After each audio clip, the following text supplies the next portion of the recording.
Assalamualaikum warahmatullahi wabarakatuh. Perkenalkan, nama saya Priscilla Aula Ivanka. Saya dari S1 Fisioterapi dari Universitas Muhammadiyah Pekajangan, Pekalongan. Di sini saya akan menjelaskan tentang sistem kardiovaskuler.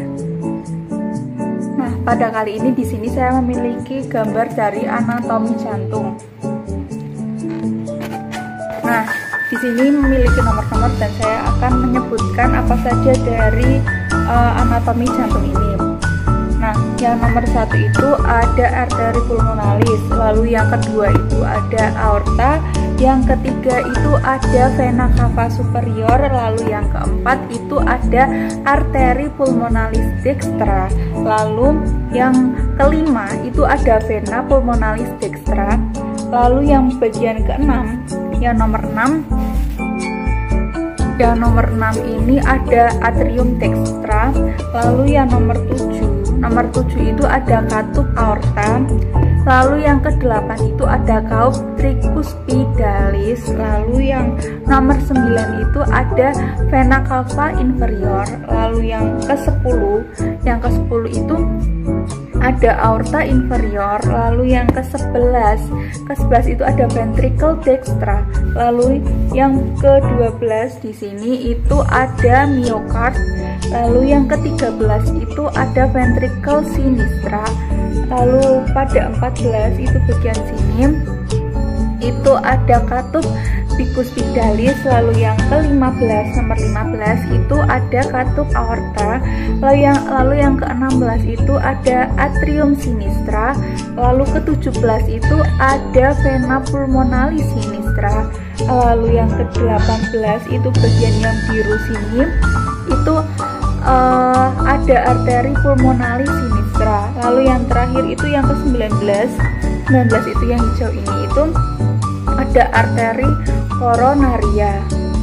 Nah, itu adalah bagian-bagian dari jantung atau anatomi dari jantung ini. Nah, pada jantung itu sendiri, jantung itu berada di dalam rongga toraks di area mediastinum atau ruang antar paru. Terdiri dari sisi apex, lalu dan basal. Terdiri dari 3 lapisan, yaitu ada perikardium, miokardium, dan endokardium.